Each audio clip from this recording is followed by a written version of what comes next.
பாலும் தெளிதேனும் பாகும் பருப்பும் இவை நாளும் கலந்துனக்கு நான் தருவேன். கோலம் செய்துங்கக் கரிமுகத்து தூமணியே நீ எனக்கு சங்கத் தமிழ் மூன்றும் தா.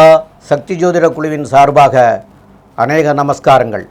நாங்கள் எல்லா வருடங்களும் பெயர்ச்சி பலன்கள் சொல்லி வருகின்றோம். இந்த ஆண்டும் குரு பெயர்ச்சியை பற்றி பேசுவதற்காக வந்திருக்கின்றோம். நாங்கள் அனைவரும் தடுப்பூசி போட்டு இருக்கின்றோம்.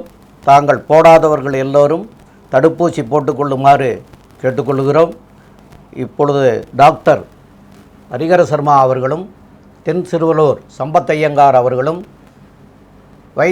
வைத்தீஸ்வரன் அவர்களும் அடியே நானும் ஆகிய சக்தி சோமையா நாங்கள் 4 பேரும் குரு பயிற்சியை பற்றி பேசுகின்றோம். அதை பற்றி விவரமான குரு எந்த நேரத்தில் பயிற்சி அடைகிறார் என்பதை பற்றி நம்முடைய டாக்டர் ஹரிஹர சர்மா அவர்கள் சொல்வார்கள். ஹரிஹர சர்மாவின் பணிவான நமஸ்காரங்கள். நம்ம ஒவ்வொரு வருஷமும் பலன் பார்க்குறோம். அதுபடி இந்த வருஷம் குரு பெயர்ச்சி பலன் பார்க்க போகிறோம். இந்த குரு பெயர்ச்சி என்னைக்கு நிகழுது அப்படின்னாக்க ஆங்கில தேதியில் 13/11/2021, தமிழ் தேதி அப்படின்றத பொறுத்தளவுக்கு ஐப்பசி மாதம் 27ஆம் தேதி அன்னைக்கு கிழமை அப்படின்றத பொறுத்தளவுக்கு பெருமாளுக்கு உகந்த கிழமையான சனிக்கிழமையில் பெயருது. அப்போ இந்த பிளவ வருஷத்துடைய குரு பெயர்ச்சி அப்படின்றது மாலை 6:22 அவிட்ட நட்சத்திரம் 2ஆம் பாதத்திலிருந்து அவிட்ட நட்சத்திரம் 3ஆம் பாதத்துக்கு குரு பெயர்றாரு. அன்னைக்கு சந்திரன் இருக்கிறது சதய நட்சத்திரத்தில் இருக்கிறாரு. சதயம் மிக உயர்வான நட்சத்திரம், அந்த நட்சத்திரத்தில் இருக்கிறாரு. அன்னைக்கு யோகம் அப்படின்னு பார்த்தோம்னாக்க மிக உயர்ந்த யோகமான சித்த யோகம். எல்லா சுபகாரியங்களும் தொடங்கக்கூடிய காலகட்டங்கள் சித்த யோகம், அமிர்த யோகத்தில். அப்போ இந்த குரு பெயர்ச்சி தொடங்குற யோகமே சித்த யோகத்தில். அதே போல் கர்ணம்னு அப்படின்னு பார்த்தோம்னாக்க மிக உயர்ந்த கர்ணமான தைத்துளம் கர்ணத்தில் இந்த பெயர்ச்சி நடக்குது. அப்போ இந்த குரு பெயர்ச்சி அப்படின்றத பொறுத்தளவுக்கு மகரத்துலேருந்து கும்பத்துக்கு பெயர்றாரு. இந்த கும்பத்தில் பெயர்றது எந்தெந்த ராசிகளுக்கு அனுகூலமாக இருக்கும் அப்படின்றத பற்றி நாம் ஒவ்வொருத்தரும் விரிவாக பார்க்க போகிறோம். ஒவ்வொரு ராசிக்கும் விரிவான பலன்களும் விரிவான பரிகாரங்களும் நாம் சொல்ல போகிறோம். இப்போ நம்ம தொடங்குவோமா? கடவுளர்கள் டிவி நேயர்களுக்கு சக்தி ஜோதிட குழுவின் சார்பாக இதுவரை கும்பராசி வரை பார்த்துருக்கின்றோம். இப்பொழுது மீனராசிக்கு குரு பெயர்ச்சியை பற்றி பார்ப்போம். மீனராசிக்கு அதிபதியே குருதான். அப்போது மீனராசியினுடைய அதிபதி குரு. அவர் 10ஆம் இடத்துக்கும் அதிபதி, தனுசு ராசிக்கும் அதிபதி குரு. அவர் ராசிக்கு 12ஆம் இடத்துக்கு 11ஆம் இடத்திலிருந்து மகர ராசியில் இருந்து கும்பராசிக்கு மாறி வருகின்றார். அவருடைய பெயர்ச்சி 13/11/2021 அன்னைக்கு நடைபெறுகிறது. அப்போது விரய குரு அப்படின்னு சொல்லுவாங்க. இதை 12இல் இருக்கக்கூடிய குருவை விரய குரு அப்படின்னு சொல்லுவாங்க. ஆக இந்த மீன ராசிக்காரங்களுக்கு 11க்கும் 12க்கும் உடைய சனி பகவானும் 11ஆம் இடத்திலே லாபஸ்தானத்திலே இருக்கிற காரணத்தினாலேயும் நல்ல பொசிஷனை தரக்கூடிய வாய்ப்புகள் உண்டு. இப்போது அவர் இருக்கிறத காட்டிலும் அவர் பார்க்கிற இடங்களே சிறப்பு அப்படின்னு நம்மளுடைய கிரந்தங்கள்லேருந்து சொல்லப்பட்டிருக்கிறது.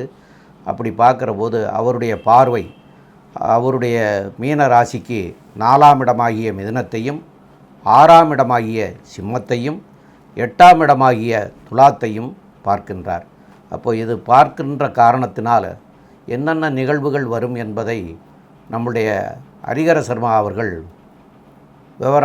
விளக்கமாகவும் சொல்லுவாங்க. ஐயா, நல்ல பிரமாதமாக சொன்னீங்க. இப்போ பொறுத்தளவுக்கு ராசியாதிபதி ராசிக்கு 12இல் வந்துட்டார். அப்போ அந்த குருவை நாம் நார்மலாக சொல்கிறது விரய குரு. விரய குரு அப்படின்னா என்ன விரயம்? பொருள் விரயம், நபர் விரயம், இந்த மாதிரி விரயங்களை கொடுக்கக்கூடியது. அப்போ இந்த காலகட்டங்களில் மீன ராசிக்காரங்க சற்று எச்சரிக்கையோடு இருக்கிறது நல்லது. எந்த ஒரு பணம் போக்குவரத்தாக இருந்தாலும் சரி, எந்த ஒரு மருத்துவத்துக்கு போனாலும் 1க்கு 10 முறை யோசித்து செலவழிக்கிறது நல்லது. 1க்கு 10 முறை யோசித்து ஹாஸ்பிட்டலைசர் பண்ணுறது நல்லது. ஏன்னா விரய குருவாக இருக்கிறதுனால. அடுத்தது அந்த குருவே கும்பத்திலேருந்து 5ஆம் பார்வையாக மீனத்துக்கு உண்டான 4ஆம் இடமான சுகஸ்தானத்தை பார்க்குறாரு.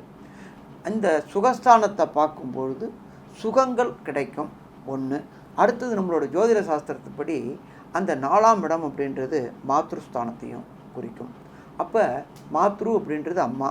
அம்மாவுக்கு இதுவரை இருந்த உடல்நலம் சம்பந்தப்பட்ட உபாதைகள், மென்டல் டிப்ரெஷன், மென்டல் டிஸ்டர்ப்டு விலகக்கூடிய காலகட்டங்கள்.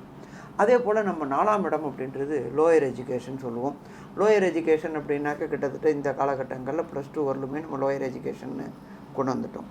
அப்போ இந்த +2 வரையிலும் இவங்க 10th +1 போகிறவங்க, +2 போகிறவங்களுக்கு தான் விரும்பிய கல்வியை பெறக்கூடிய காலகட்டங்கள். இப்போ ஒருத்தர் எப்படி போகிறாங்க அப்படின்னு நிர்ணயம் பண்ணுற இடம் அப்படின்றது 10th முடிச்சுட்டு +1 சேரும்பொழுது குரூப்புகள் இருக்கும். ஒவ்வொரு குரூப் இருக்கும். First group, second group, third குரூப்புன்னு. அதில் வேண்டிய குரூப்பு இந்த மீனராசிக்காரங்களுக்கு கிடைக்கும். இவங்க இதுக்கு அடுத்தது போகிறது அண்டர் கிராஜுவேட்டுன்றது, யூஜி அப்படின்றது. ஒருத்தர் நிர்ணயம் பண்ணுற இடம் +2ல் என்ன குரூப் எடுக்கிறோமோ அதை அப்படியே ஃபாலோ பண்ணுறதுக்கு. அப்போ விரும்பிய படிப்பு விரும்பிய நிறுவனத்தில், அதாவது விரும்பிய நிறுவனம்ன்றது யூனிவர்சிட்டி, காலேஜ், இதிலேயே கிடைக்கிறதுக்கு வாய்ப்புகள் மிக மிக அதிகம்னு சொல்லலாம். அப்போ இந்த ராசியாதிபதி ராசிக்கு 12ல் போனாலும் இவங்களுக்கு சின்ன சின்ன பயம் கலந்த பதட்டம் இருக்கும்.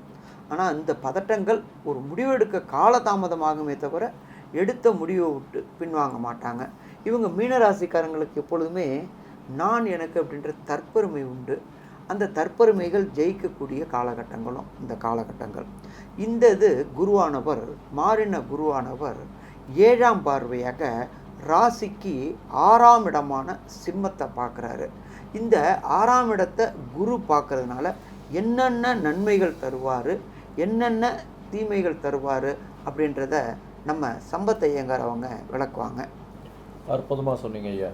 அதாவது ராசிக்கு 12ஆம் இடத்துல ராசிநாதன் இருக்கிறதும், ராசிநாதன் 12ஆம் இடத்திலிருந்து 7ஆம் பார்வையாக ராசிக்கு 6ஆம் இடத்தை பார்க்கிறதாலும்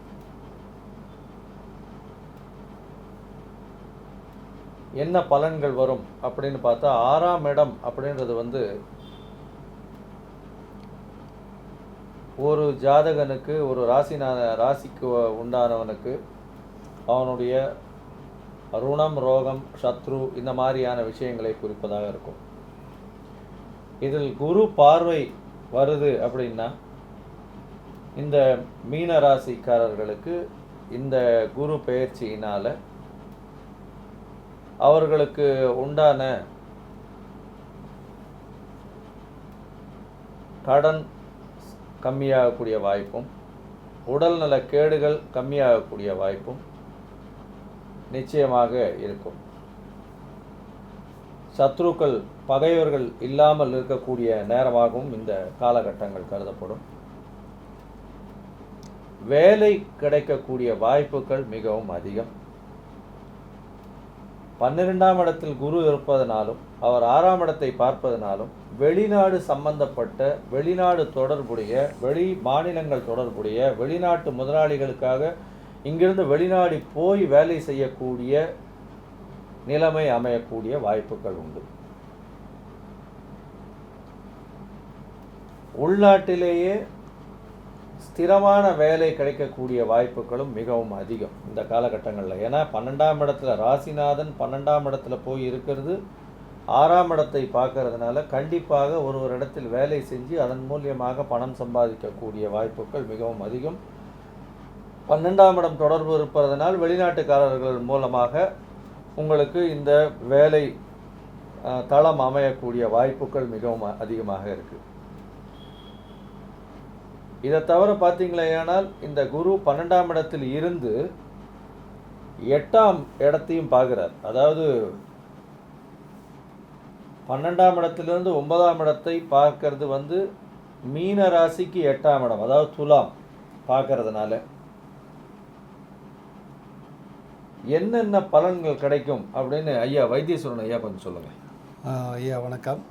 இது மீன ராசிக்கு குரு 12ல் இருக்கிறது விரைய குருவாக இருந்தால் கூட குரு எப்போவுமே சுபத்தை தான் பண்ணுவார். அதனால் அது சுப விரயமாக தான் இருக்கும். அதே மாதிரி 6ஆம் இடத்தை பார்க்குறாரு. குரு மீன ராசியோட 6ஆம் இடத்தையும் பார்க்குறாரு, 4ஆம் இடத்தையும் பார்க்குறாரு. இப்போ இந்த 4ஆம் இடத்தை பார்க்குறதுனால அவங்களோட வீடு வாகனம் இதை வாங்கிறதுக்கான வசதிகளும் வாய்ப்புகளும் அவங்களுக்கு வரும். அதுவும் அந்த மாதிரி சுப விரயங்கள் அவங்களுக்கு ஆகிறதுக்கு வாய்ப்புகள் அதிகமாக இருக்கும். ஏன்னா 4ஆம் இடத்தை குரு பார்க்குறதுனால புதுசாக வீடு வாங்குறது, வீடு கட்டுறது, இல்லை இருக்கிற இடத்துல புதுசாக ஒரு வீடை கட்டுறது, இல்லை இருக்கிற வீடை புதுப்பிக்கிறது, இந்த மாதிரி விரயங்கள் சுப விரயங்கள் வர்றதுக்கான வாய்ப்புகளாகவும் இந்த குரு பெயர்ச்சி அவங்களுக்கு அமையும். அதே மாதிரி 6ஆம் இடம் அதையும் குரு பார்க்குறதுனால இவங்களுக்கு வீடு வாங்கிறதுக்கான கடன் வசதிகளும் கிடைக்கிறதுக்கு ரொம்ப நல்ல வாய்ப்பாக இருக்கும். இதை வீடு வாங்கிறதுக்கு கடன் அப்ரோச் பண்ணாங்கன்னா பேங்க்ல எல்லாம் உடனே சேங்ஷன் ஆகிறதுக்கு இந்த குரு பெயர்ச்சி அவங்களுக்கு ரொம்ப வாய்ப்பாக இருக்கும். இந்த டைமில் அவங்களுக்கு புதுசாக வீடு வாங்கிறதுக்கு, கார் வாங்கிறதுக்கோ, வாகனங்கள் வாங்கிறதுக்கு கடன்கள் உடனே கிடைக்கும். அதே மாதிரி 8ஆம் இடத்தையும் குரு பார்க்குறாரு. இந்த 8ஆம் இடம் வெளி தூர தேசத்தை குறிக்கிற இடம். அதையும் குரு பார்க்குறதுனால 6ஆம் இடமும் 8ஆம் இடமும் 12ஆம் இடமும் சம்மந்தப்படுறதுனால இவங்க வெளி நாட்டுக்கு போய் சம்பாதிக்கிறது, ஏன்னா தொழில் வேலை பண்ணுறது, அதே மாதிரி வெளிநாட்டு தொடர்புடைய வேலைகள் பண்ணுறது, அதனால் வர்ற வருமானங்கள் இது தூர தேசத்தில் போய் வேலை செய்கிறதுனால அவங்களுக்கு நல்ல வருமானம் வர்றதுக்கான குரு பயிற்சியாக இது இருக்கும். ஏன்னா 6ஆம் இடத்தோடையும் தொழில் ஸ்தானத்தோடையும் அவங்களுக்கு குரு பார்க்குறாரு. 8ஆம் இடமான தூரதேசத்தையும் பார்க்குறாரு. 12ஆம் இடத்துல குரு இருக்கிறாரு. அதனால் கண்டிப்பாக இவங்க வெளிநாட்டு வேலைகள் இவங்களுக்கு இந்த தடவை குரு பயிற்சியில் வாய்க்கிறதுக்கு ரொம்ப சிறப்பான வாய்ப்புகள் உருவாகும். இது கோச்சார பலன்படி வரக்கூடிய பலன்கள். இப்போ தனிநபர் ஜாதகத்தில் அவங்களோட தசாபுத்தி நடக்கிற தசாபுத்தி சரியில்லைன்னா அவங்களுக்கு என்ன பரிகாரம் பண்ணலாங்கிறத ஐயா சக்தி சோமையா ஐயா விளக்குவாங்க. நல்லா அருமையாக சொன்னீங்க. 12ஆம் இடத்துல இருக்காருங்கிறதுக்கும் சொல்லிட்டீங்க. 4ஆம் இடத்தை பார்க்குறதுக்கும் 6ஆம் இடத்தை பார்க்குறதுக்கும் 12ஆம் இடத்தை பார்க்குறதுக்கும் உண்டான விளக்கங்களை எல்லாம் ரொம்ப அருமையாகவும் தெளிவாகவும் சொல்லியிருக்கிறீங்க. இப்போது கோச்சார ரீதியில் இந்த தசாபுத்திகள் சரியாக இல்லாதவங்க கண்டிப்பாக வியாழக்கிழமை தோறும் போய் நெய் தீபம் ஏற்றி வழிபடணும். அதை வழிபடக்கூடிய ஸ்தலம் என்னன்னு கேட்டிங்கன்னா சிவஸ்தலங்களாகவே இருக்கணும். அந்த சிவஸ்தலங்களில் போய் செய்கிற போது அதுக்கு நல்ல ஒரு பலன் தரக்கூடிய வாய்ப்புகள் உண்டு. இப்போ நம்ம சென்னையில் போரூரில் ராமநாதீஸ்வரர் கோயில்னு ஒரு சிவஸ்தலம் இருக்கிறது. அந்த சிவஸ்தலம் குருஸ்தலம்னு சொல்கிறதுக்கு சொல்லுவாங்க. எல்லாருமே அது குருஸ்தலம்னு சொல்லுவாங்க. அங்கே ராமர் வந்துட்டு போன இடம் அது. அதனால் அது குருஸ்தலம்னு இருக்குது. அதுக்குண்டான வரலாறுலாம் நீங்கள் அங்கே போனீங்கன்னா அது தெரிஞ்சிக்க முடியும். அப்போ அந்த குருஸ்தலத்தில் போயிட்டு வழிபட்டுட்டு வர்றது சால சிறந்ததாக இருக்கும். போக முடியாதவங்க, வயசானவங்க, போக முடியாதவங்க இருக்கிறவங்க அருகில் உள்ள சிவஸ்தலத்துக்கு போங்க, நெய் தீபம் ஏற்றி வழிபடுங்க. வியாழக்கிழமைகளில் கொண்டக்கடலை மாலை அணிவித்து வழிபடலாம். கொண்டக்கடலையை நிவேதனம் பண்ணி கோயிலுக்கு வர்றவங்களுக்கு கொடுக்கலாம். அதே மாதிரி ஏழை எளிய முதியவர்களுக்கும் ஸ்கூலில் படிக்கிற குழந்தைகளுக்கும் உங்களால் முடிஞ்ச உதவிகளையெல்லாம் செஞ்சாலே குரு பகவானுக்கு செய்ததுக்கு சமமாக கருதப்படுகிறது. அதனால் உங்களால் முடிஞ்ச உதவிகளை ஏழை எளிய முதியவர்களுக்கும் ஏழை எளிய குழந்தைகளுக்கு படிப்பு செலவுக்காகவும் கொடுத்தீங்கன்னா உங்களுக்கு குரு பகவானால் வரக்கூடிய விளைவுகளில் இருந்து நீங்கி நன்மையை பெற முடியும்னு சொல்கிறோம். இதுக்கு மேலே விவரங்களை நம்முடைய தென் சிறுவலூர் சம்பத் ஐயங்கார் அவர்கள் விவரமாக சொல்லுவாங்க. ஐயா, மிகவும் அற்புதமாக சொல்லியிருக்கீங்க. மீன ராசிக்காரர்களுக்கு இது ஒரு நிச்சயமாகவே நல்ல ஒரு பயிற்சி. ஏன்னா 10ஆம் அதிபதியும் ராசியின் அதிபதியும் 2 பேருமே குரு தான். இதில் 10ஆம் அதிபதி அப்படின்னு சொல்லக்கூடிய குரு 12ஆம் இடம் அப்படின்னு சொல்லக்கூடிய கும்பத்திற்கு இருக்கிறதுனாலையும் கும்பத்திலிருந்து மீன ராசிக்கு 4ஆம் இடம், 6ஆம் இடம், 8ஆம் இடம் இந்த மூன்றுத்தையும் பார்வை செலுத்துறதுனாலையும் இவர்களுடைய தொழிலில் அபிவிருத்தி வரும், வேலையில் அபிவிருத்தி வரும், வெளிநாட்டு மக்கள் மூலியமாக இவர்களுக்கு தொழிலில் அபிவிருத்தி இருக்கும். அடுத்தது வீடு, மனை, வாகனம் முதலியவற்றில் ஈடுபடுதலும், முதலியவற்றில் லக்ஸுரிக்கு மாறுறதும், அடிஷ்னலாக வாங்கிறதும், இந்த மாதிரியான விஷயங்கள் இந்த காலகட்டங்களில் நடக்கும். 8ஆம் இடத்தையும் குரு பார்க்கறதுனால மறைமுக வருமானம் அப்படின்னு சொல்லக்கூடிய லாட்ரி, ரேஸு, ஷேர் மார்க்கெட், பிட்காயின்ஸ்னு சொல்லுவாங்க, அதெல்லாம் மறைமுக வருமானம் அப்படின்னு சொல்லக்கூடியது. அதெல்லாமும் ஒரு மிகப்பெரிய அளவில் இவங்களுக்கு இந்த காலகட்டங்களில் வரக்கூடிய வாய்ப்புகள் மிகவும் அதிகம். அவர்களுடைய தசாநாதன் புக்திநாதனும் சரியாக இல்லை என்றால் அந்த காலகட்டங்களில் அவர்களுக்கு எளிமையான பரிகாரங்களையும் ஐயா சொல்லியிருக்காரு. அதனால் இந்த குரு பெயர்ச்சி அப்படின்னு சொல்லக்கூடியது மீனராசிக்காரர்களுக்கு மிகவும் அற்புதமான பொன்னன் விழா என்றே சொல்லலாம். நிச்சயமாக இந்த குரு பெயர்ச்சி ஒரு பொன்னான பெயர்ச்சியாக இருக்கும் அப்படின்னு சக்தி ஜோதிட குழு நம்புது, பிரார்த்திக்குது. நன்றி, வணக்கம். ஸ்ரீ குபேரன் டிவியை பார்த்தமைக்கு நன்றிகள். மேலும் இது போன்ற தகவல்களை தெரிந்து கொள்ள ஸ்ரீ குபேரன் டிவியை சப்ஸ்கிரைப் செய்யுங்கள். மறக்காமல் பெல் ஐக்கானை கிளிக் செய்யுங்கள்.